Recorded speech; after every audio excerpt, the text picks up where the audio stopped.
Hello, and welcome to the Dissidents Podcast, where we talk about how we can strive for a world in which freedom and reason are at the forefront of all human society. In 2022, Counterweight, the organization that Helen Pluckrose founded and that was absorbed into the Institute for Liberal Values, had a virtual conference on the alternatives to diversity and inclusion. Starting in 2025, we will be rolling out one talk a month that was presented at the conference.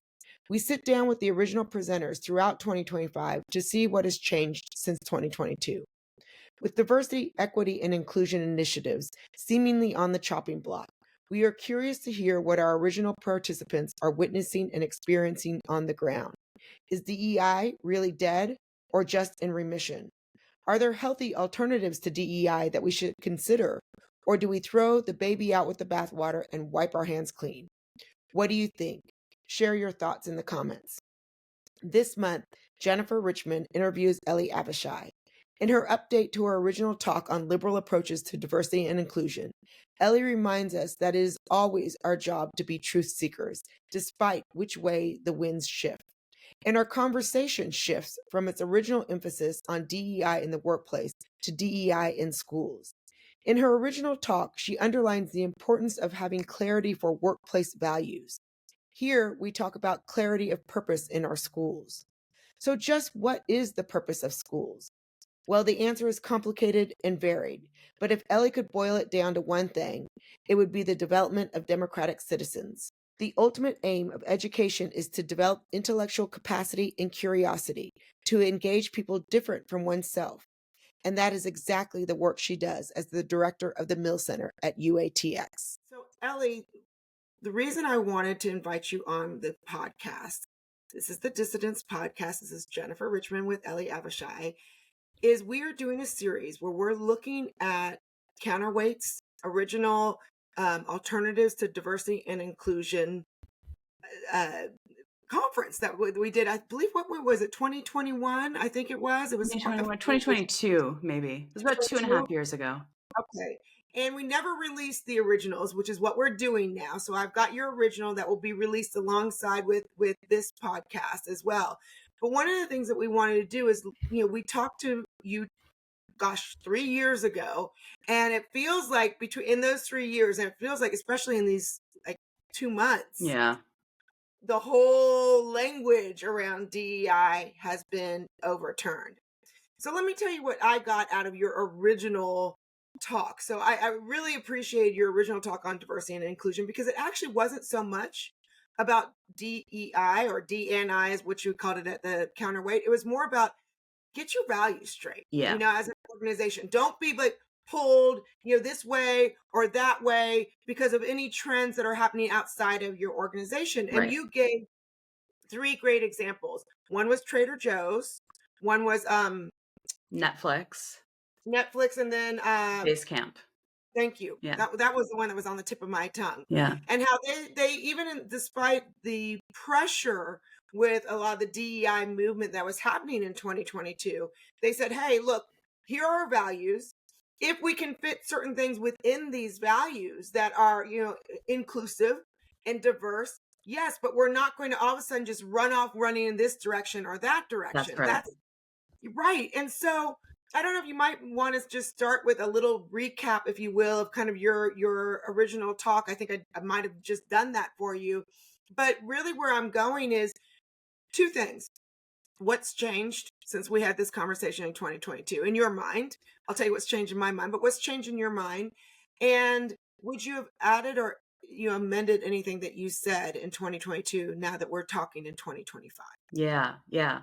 Okay, so there's a lot there. So yeah, I mean, look, the focus of my talk, the original talk was really pitched at organizational leaders. Right. And the main point was that if you're going to be bringing a DEI initiative on board in your organization without a real sense of any specific issue that you're trying to tackle in your organization, if you're just doing it because it seems like the thing that people are supposed to be doing, or because people pressured you on social media, or your staff, maybe your young staff is pressuring the kind of older executives to take on a DEI initiative. So they're like, okay, so they hire a DEI consultant to come on, and they're like, sure, we can do some trainings, whatever. If that's kind of the approach, organizations are basically setting themselves up for failure, because you're not, number one, because you're not actually solving any problem, and you can't sort of solve like a generalized societal issue in your organization in a meaningful way. Like, that just doesn't make sense. You're not going to like alleviate racism in general. You have to decide, like, okay, what's actually going on? Like, do we have a problem in our organization where some people just never get promoted? Like, that might be a real issue. Or do we have an issue where, like, we're only, our pipeline for hiring is really narrow. We seem to only be hiring people, that come from certain schools or certain strata of society. And we found that the problem that we're trying to solve there is that, like, we seem to be kind of uncreative about the way we solve problems, because everybody's kind of come from the same education, and we're worried that we're not really being creative enough or current or aware. That those are real issues. But you're not, if you're not really thinking about that, if you're not thinking about what your organizational values are, the DEI initiative just becomes like this sort of layer that's kind of, it's mostly virtue signaling. It's not real. And I think we're seeing a lot of organizations right now that are kind of like shrugging off their DEI initiatives. And, maybe because they took them on for exactly that reason. They were like, well, it's time to put the rainbow flag on our thing, so we're going to put the rainbow flag on our, we're supposed to not do that anymore? Okay, we won't. And so that lack of real connection to a real problem that you're trying to solve organizationally, and a real understanding of how these ideas fit with your own values, it really, really matters. So that was the point sort of the original talk. In terms of what's changed since then, obviously a lot, right? So the political environment is completely different. I mean, you mentioned the last couple months, right? I mean, so since Trump's election, and especially since sort of his ending radical and wasteful government DEI programs, executive order, and others that have come after, there's a total change in the pressures that are kind of bearing down on organizations and schools and other organizations. Even last Friday, which was my birthday, there was a Dear Colleague letter put out by the Department of Education that got a lot of attention, because it threatened to remove funding from any schools that are engaged in race-based preferencing. And the language did not beat around the bush like at all, right? Like, I think the first sentence was like, discrimination on the basis of color or national origin is illegal, like, and morally reprehensible. I mean, it was like very clear. So obviously that's changed, and people are kind of responding to that. But I think there's been a different change that happened before Trump's election, which maybe we could call like a vibe shift. And that vibe shift has been also kind of moving away, I think, from DEI, especially in the last 2 years, especially since people have been grappling with the really very contentious and different perspectives that people have felt since the Hamas attack on October 7th. I think has really been like an accelerator for that vibe shift. And some of that, I think, is really good. So I think the good vibe shift is the sense that people are kind of losing patience with the censoriousness and dogmatism that's often accompanied DEI initiatives, like, and especially the kind of company-wide like training programs that claim that like objective truth is white supremacist, or that, like it makes sense to shame people for the things that their ancestors did, or that, like, the kind of Robin DiAngelo, like, people of different racial backgrounds are so different they could never understand each other and shouldn't even bother trying. And I think people are just done with that. People are losing patience with not being able to talk honestly about what they actually think, and they're looking for a more unifying and less divisive framework. So like that vibe shift I think is good. The more troubling vibe shift, which I think has come from a lot from these kind of executive orders, like this more recent, like maybe folks that are sort of strongly and maybe uncritically in support of some of the things that the Trump administration is doing. That vibe shift is more like everything associated with DEI is poison and needs to die.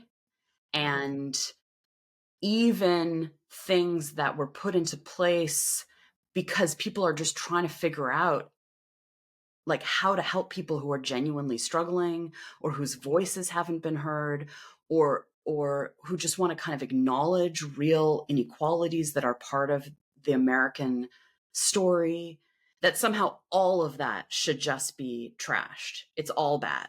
And I think that is actually really worrying and should trouble us.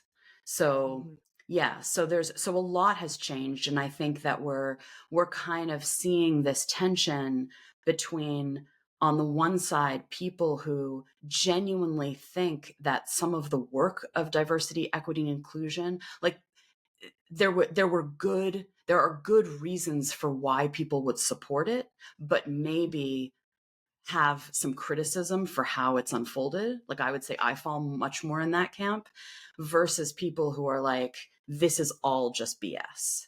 And that's going to be kind of the next, that's kind of going to be the next big debate. I think so too. And we were talking off camera about this. I mean, the pendulum just keeps swinging so erratically in different directions. And I remember around about the time that we had this counterweight conference, I'd written with one of my colleagues, David Bernstein, who you know, something about a third way in the place of CRT. And our argument was really for Florida teachers. At the time, they were trying to by legislation, ban CRT. And we said, when you do that, you are actually banning critical thinking. Teach it as one way to think, teach the other ways to think as well, Right. and then let people work that out. I mean, bad ideas have a way of working themselves out if they're able to be discussed. It's when they're banned that it becomes almost like taboo and a little bit edgy. And I just like the way we've been like this swinging, we're not solving anything. Even if and I'll speak for myself, even if I land on the CRT is bad kind of side, I'm like, I don't know it's bad until I know what it's about. And that Yeah. requires me actually reading and understanding it and then applying it to my other thoughts and like sussing through it. And that's what education should be. And so I think my concerns are similar to yours. Admittedly, I do think the way DEI was being done, which is what we discussed at the original Counterweight conference, is are there alternatives to doing D&I? I do think that I'm not surprised that there's a backlash, because it just was filled with so much shame and anger and, like you said, censorship and whatnot. But now it's this idea of throwing the baby out with the bathwater, and there's that.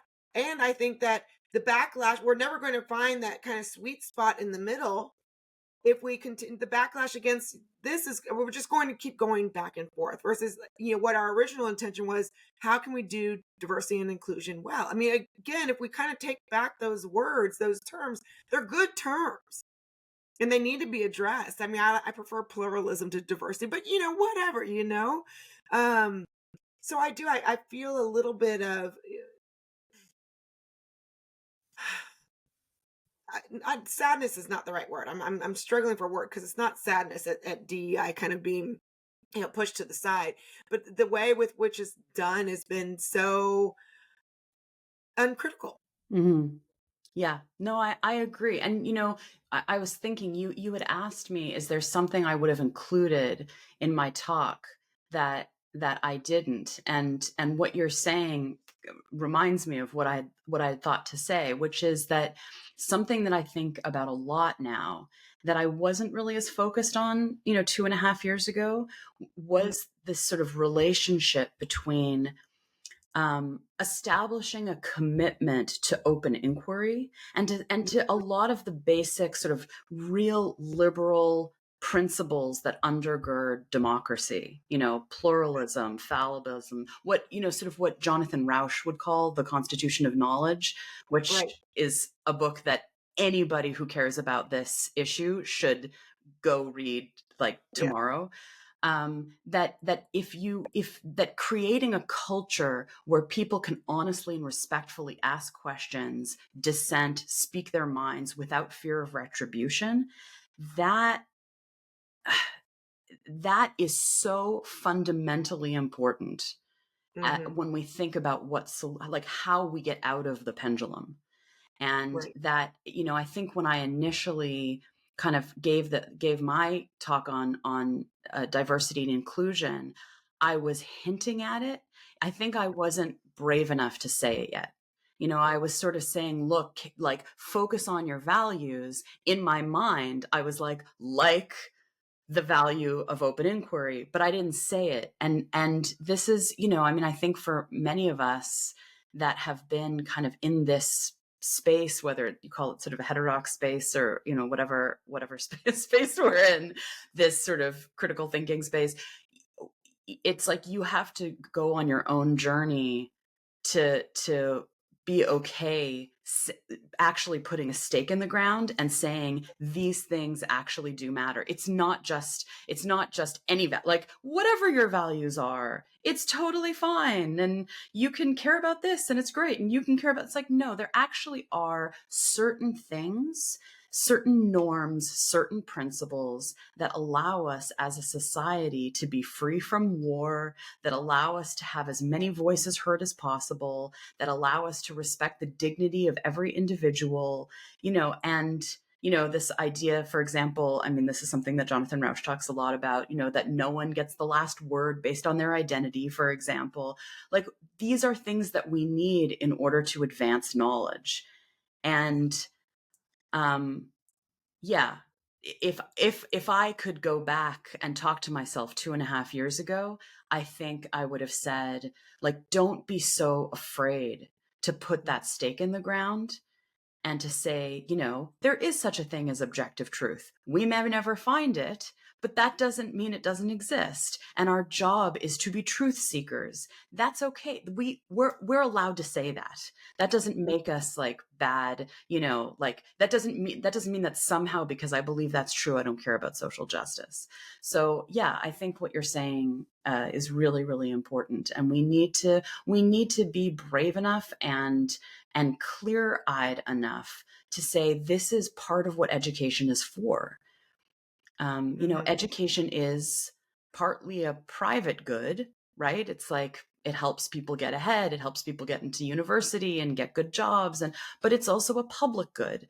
And Hmm. we've really lost sight, I think, of the public good that education is. And that part of why we have schools is so that we can educate active citizens. Right. Right. Versus activist citizens, active citizens. I think Yeah. that's also, and by the way, when did activist become a bad word? But when we say activist now, when we say, it's usually like the activists that, what comes to my mind when you say activists are the ones that are in the streets, that are, burning down buildings or something like that.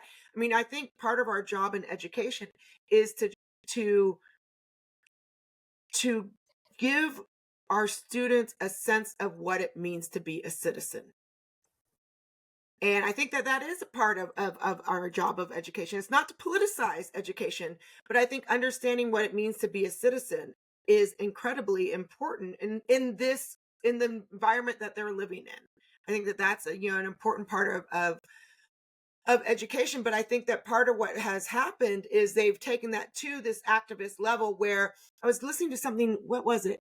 Oh, it was on a podcast I was on the other day, I think.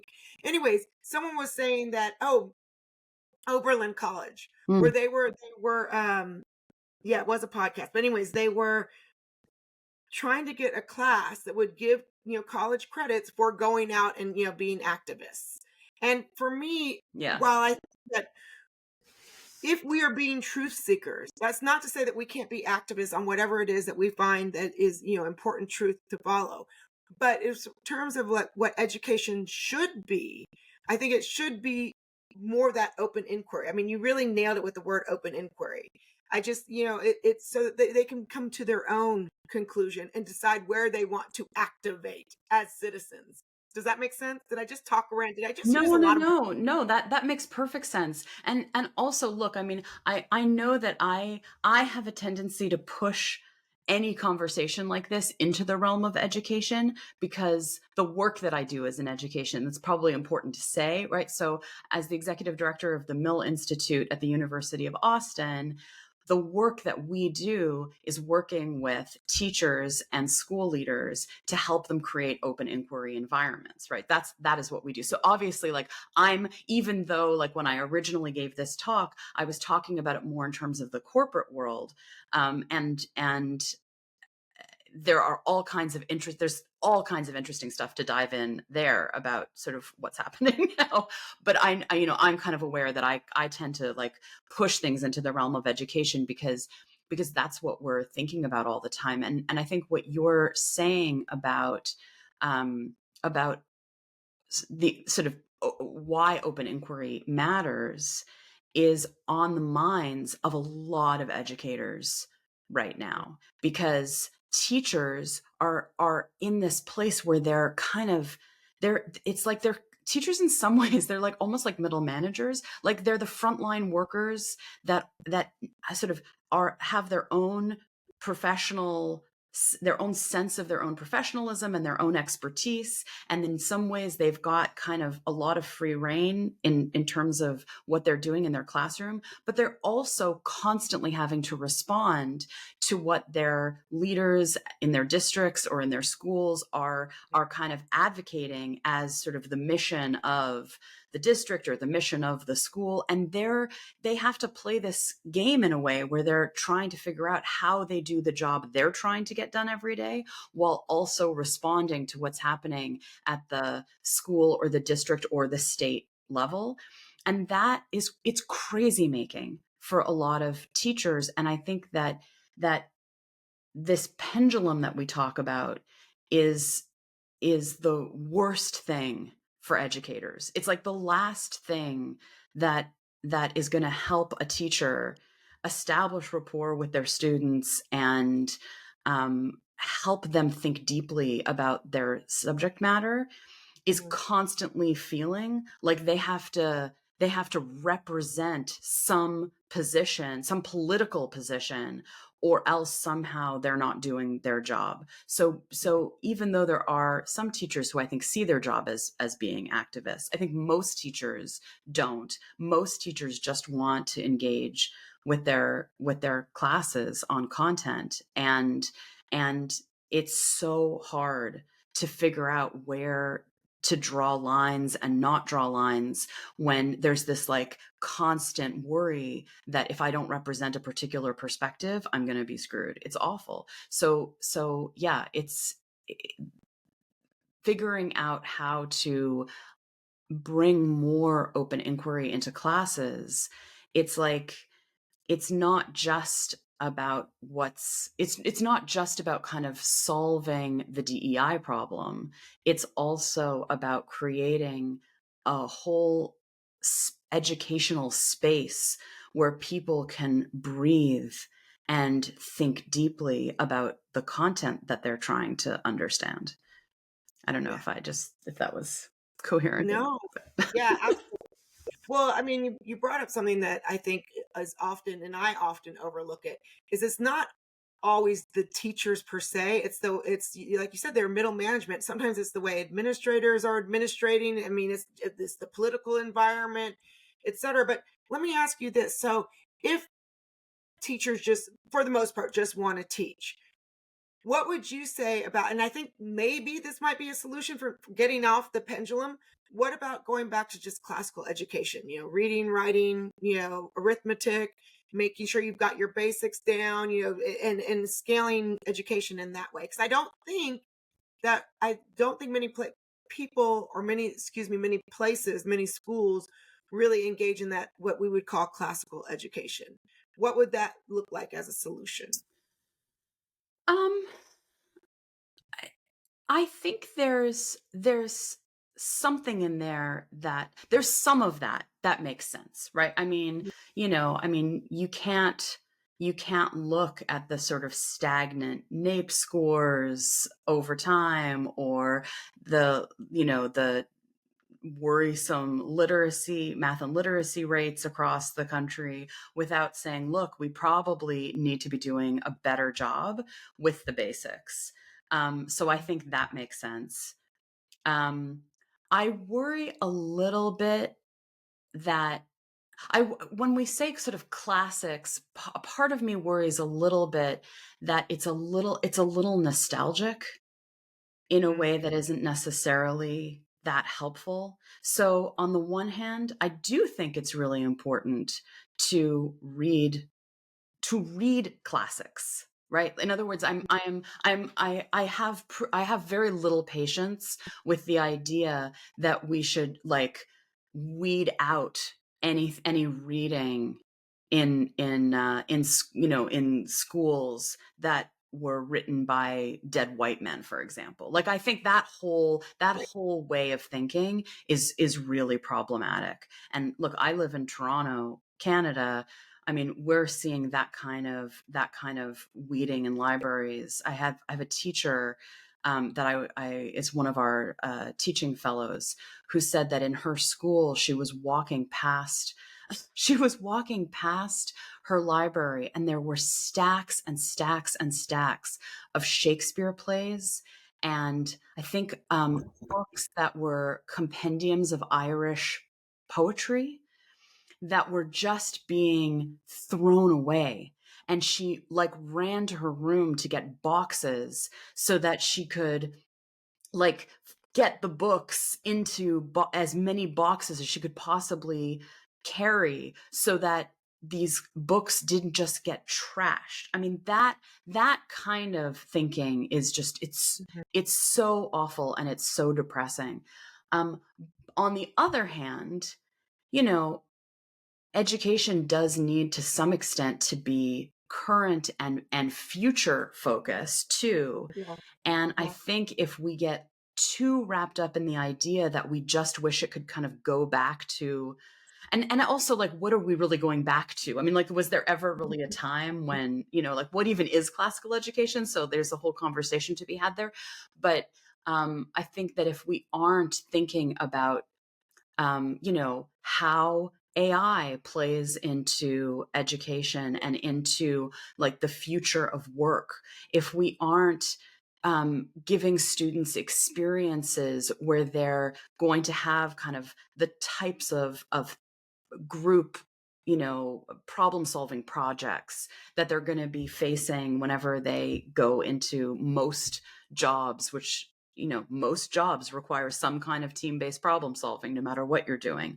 I mean, and if they're not reading things by voices of people of their own generation, like that's also a problem. So I think it's a balance. It's about like, how, I think, as you put it, right, how do you bring things that are in tension together and help students develop the capacity to grapple with the tension? That's really the job of the school. If there's a controversy, don't teach one side of the controversy, teach the controversy, right? Right. Teach the Right. fact that there's a controversy and help students understand why there's a controversy, right? Don't just teach classical novels, but don't toss your don't toss those books either, right? I mean, so I think it's about making explicit the kinds of thinking tasks and thinking skills that are Mhm. required in order to solve problems in new ways.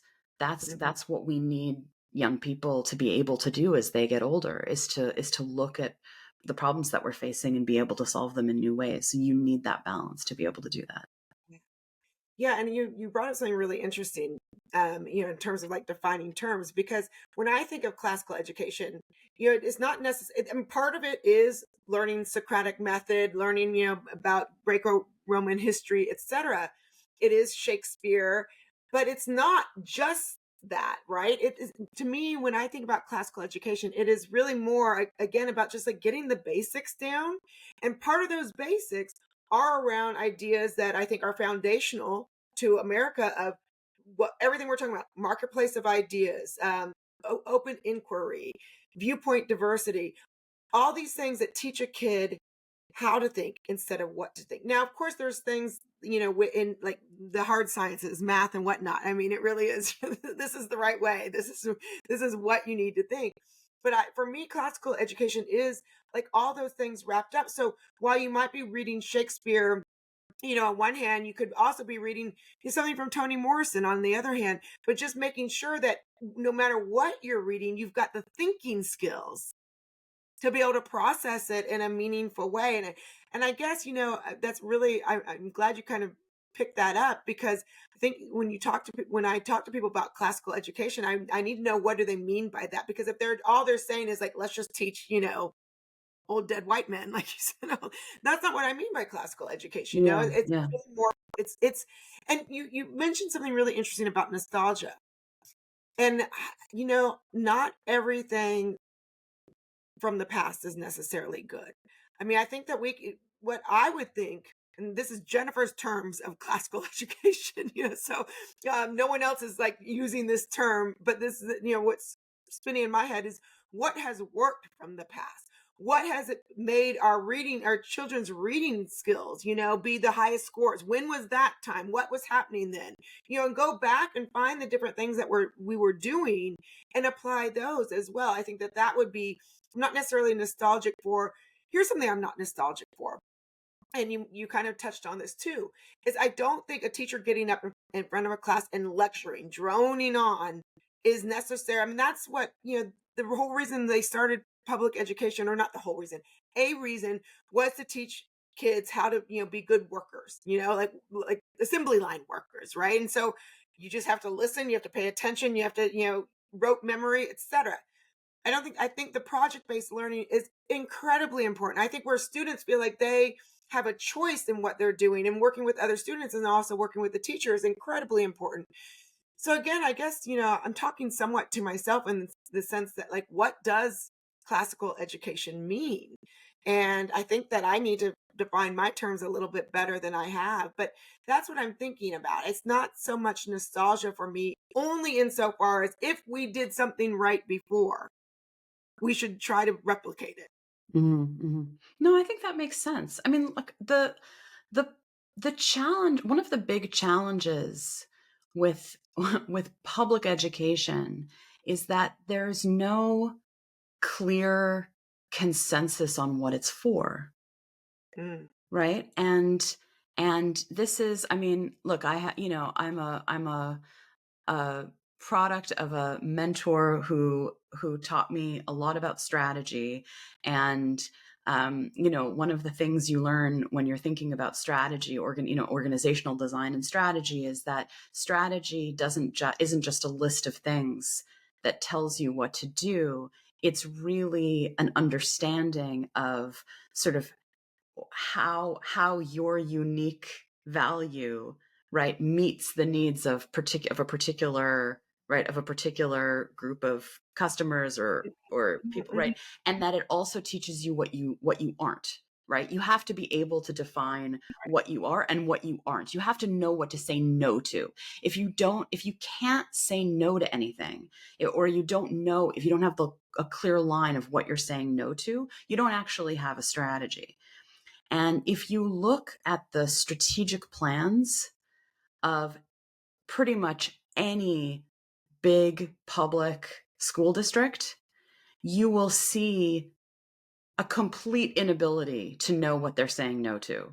They read like these huge compendiums of vague terms. It's like academic excellence, inclusiveness, wellness, you know, teacher excellence, community building, fiscal responsibility. It's basic. I mean, it's just like, and it's understandable because public school districts are in the business of serving a huge swath of students, and they need to figure out how to do their jobs in a way that actually serves the needs of all of those students, which is usually a very diverse group in many different ways. I mean, I don't just mean racially diverse, I mean like diverse in all kinds of ways, right? So it's very difficult, and it becomes very difficult to know what to do and what not to do when your kind of MO is just kind of serve everybody in every way we possibly can. And this is one of the reasons why innovation and why kind of clarity of purpose and why the ability to shift and move forward is so hard in the education sector, is because people don't feel comfortable saying, well, the purpose of education is X. Because as soon as you do that, you're actually shutting off, right? The purpose of education is to get into university, is to help students get into university. Okay, but if that's the case, then what about students who don't want to go to university? Okay, well then throw that out. Now you've got to figure something else out. The purpose of education is to make sure that all the jobs that exist in the economy have people who are skilled in the right way so that the jobs can be filled. Okay, but isn't that kind of an instrumental and corporate way of thinking about education? And how about, about being ready to be kind of a democratic citizen? Oh, okay. So it's about being a democratic citizen. Yeah, but what about helping people move from out of poverty, right? Like there are so many different reasons that education exists, and schools are being asked to play many, many roles all at once. And especially as times change and a lot of the sort of peripheral either community or religious institutions that used to used to play certain roles, like, you know, more certain kinds of moral education, or helping students feel like they belonged to a community that was kind of bigger than themselves, or like as those institutions become less central to a lot of young people's lives, schools end up needing to feel feeling like they need to kind of pick up the slack. So that's a whole nother layer. So it's very, very difficult. And so to say, well, what if we just go back to basics? It's not that I disagree that there are certain pieces of kind of fundamental, literacy education, math education, etc., that is incredibly important that maybe we've lost sight of, because I think that's true. But it's also about how do we help public education be kind of innovative enough and malleable enough that it can meet the needs of the moment, and serve serve the students that are right there right now.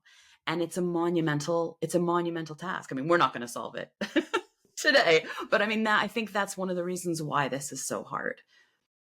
Well, fascinating. And this goes back to your original talk on knowing your values, right? So this idea of clarity of purpose and everything you just said about all the variety of purposes of a public education could and should and would be, if you could maybe name three purposes that might allow schools a little more clarity in how they could navigate this chaos, what would those be? And the reason I'm asking for three is, you look at like Harvard, what is it? It's Veritas, blah. Every school kind of has like, it's three, it's like truth, love, whatever. I mean, if there Right. would be three things, this will be Ellie's three, right? If there were three things that you think would bring us closer to, to, I guess if the purpose is, okay, wait, I'm all over here because I was just about ready to say, when you were talking about strategy, I'm going to go off on a tangent and I'll get back to where I was. When you were talking about strategy and you were talking about knowing yourself, right? I mean, who was the stoic thinker who said know thyself, right? So if the purpose is to better know yourself and to better be able to be a full whole, I don't know what that means either. Now I'm getting all like wrapped up in various terms. Like, what does it mean to be a full person? I don't know.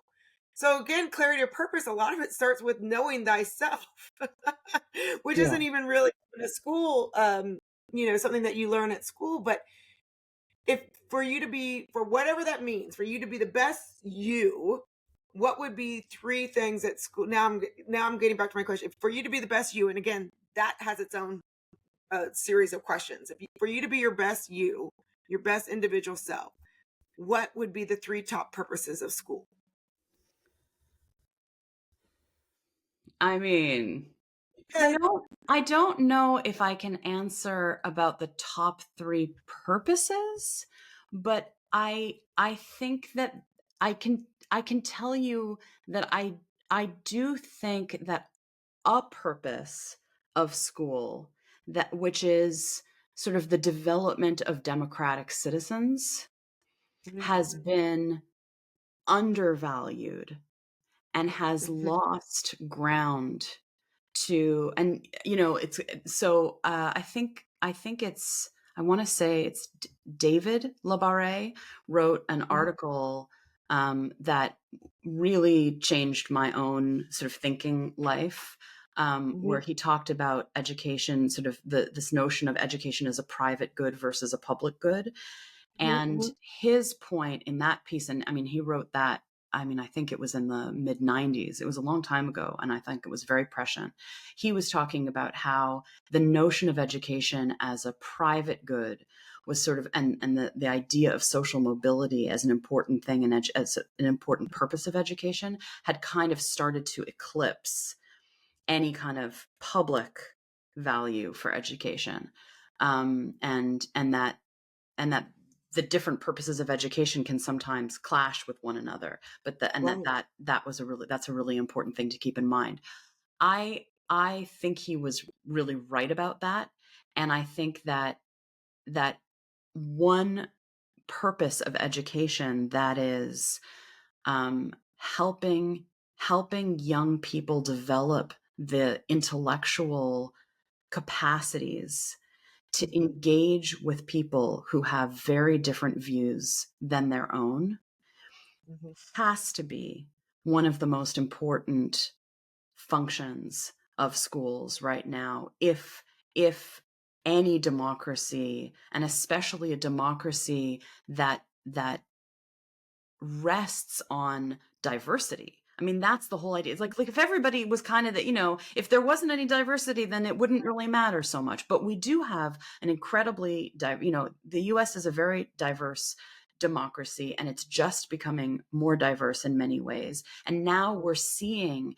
what happens when that starts to fracture, and you end up having, big, large swaths of the population not just seeing themselves as different than others in important ways, but actually reading different things, talking, living in different locations, right? I mean, I don't, I feel like whoever's listening to this podcast probably, could make the same speech as me about the problems of polarization.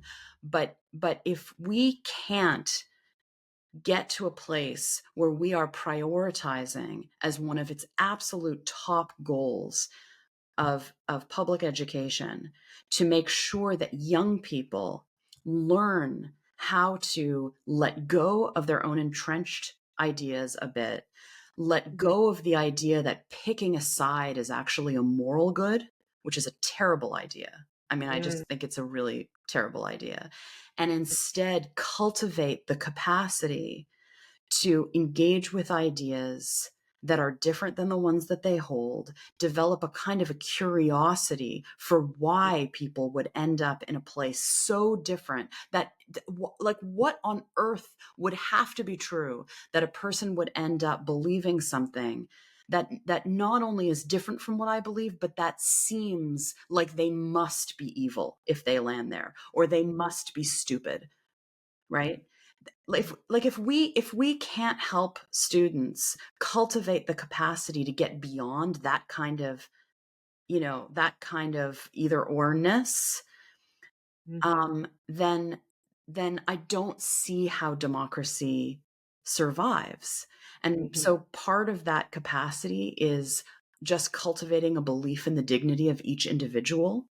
mhm, mhm, Part of that capacity is a belief that objective truth exists, but that we aren't the holders of it. In other words, that my father always, I sort of has this idea that I always liked, this idea that seeking truth is a verb, right? Like truth seeking as a verb, not as a noun, right? That somehow the purpose of figuring things out and seeking truth as a verb, even if we know we'll never land, though, these are the kinds of things that, if we fail to do in the context of our education system, we're going to be failing. And look, I think this is true.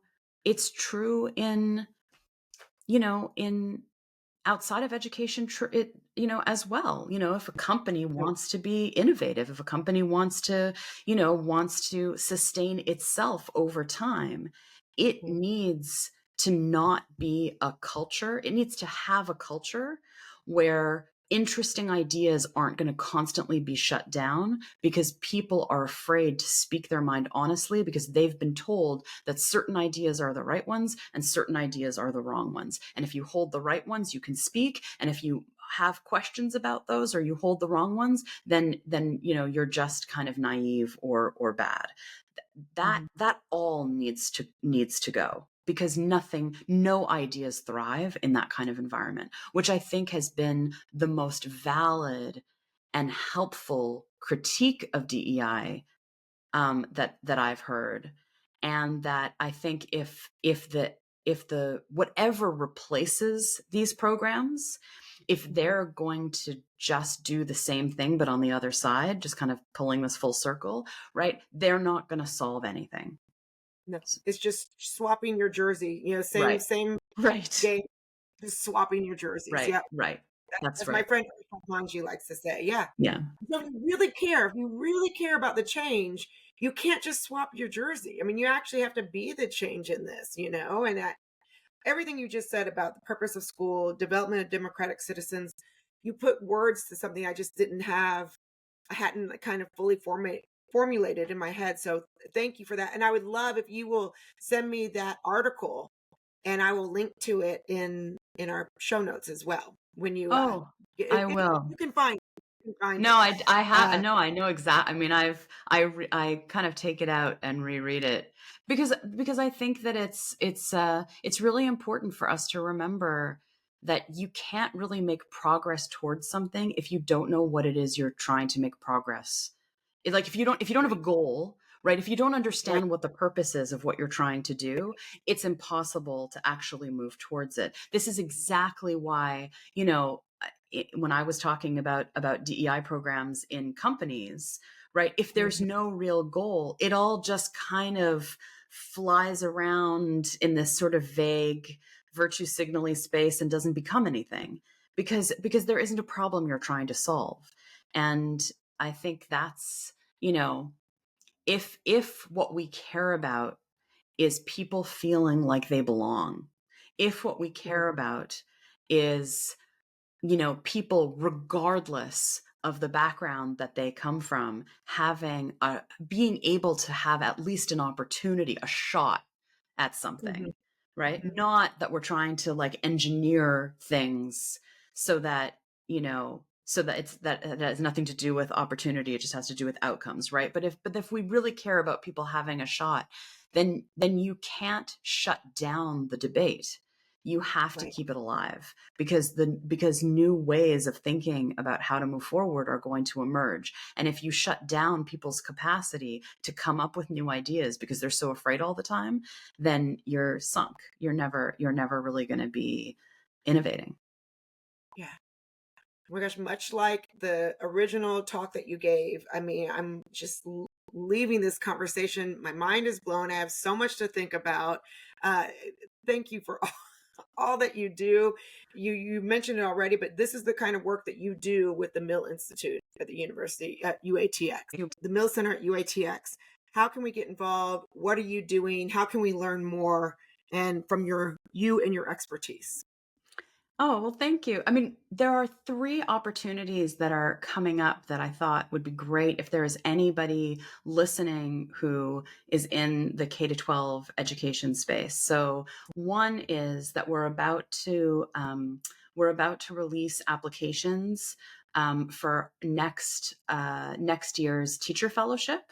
So every year we have a fellowship where teachers from around the country come together to develop open inquiry projects in their classrooms, and we support them to do that. And they also get to learn from each other, and they get to meet in person, and it's a really exciting initiative. It'll be our fourth year doing it, so we're going to launch applications for that at the end of the month.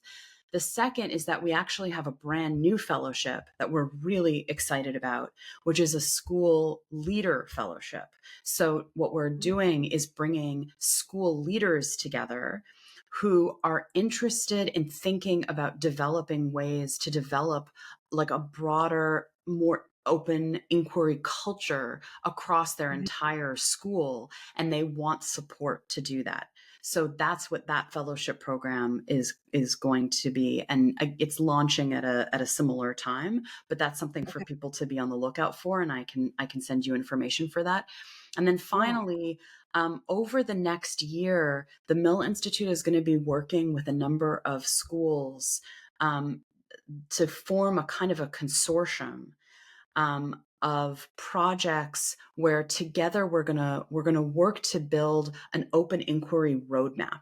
So the idea is for schools and for districts where they understand that maybe they want to bring like a little more viewpoint diversity into their diversity initiatives, and they want to Mhm. think about how do we create this open space, but we don't, what does that mean for the way that we communicate with families? What does that mean for our policies? What does that mean for our academics? What does it mean for teacher training? All of these sort of practical considerations, we're going to be building a roadmap, and we're interested in working with folks that want to build that with us. So for anybody that is very excited about the idea of kind of the nitty gritty of implementation and how to get kind of deep in the weeds there, we would love to hear from people like that, or from school leaders who want to be part of our consortium. So those are three things that we're really excited about happening.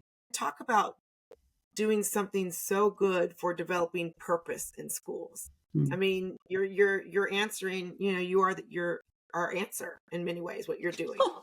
So, Well, really, I'm happy to give you the last word on that. No, I'm just kidding. We're there are a lot of great people doing incredible work in this space, and it's such an honor and a pleasure to be doing this work. I've never in my life have I done work that I feel as called to, and that I'm as passionate about, and that I'm as excited about as the work that we're doing at the Mill Institute, and seeing what's transpiring at the University of Austin. It's really a very, very exciting community to be a part of. yeah, couldn't agree more. Well, I'm excited to be part of your community too, and I'm glad you're a part of my community. So, Ellie, thank you so much for your time today and for revisiting our 2022 Counterweight Diversity and Inclusion and updating us on where you're at now. It was a pleasure.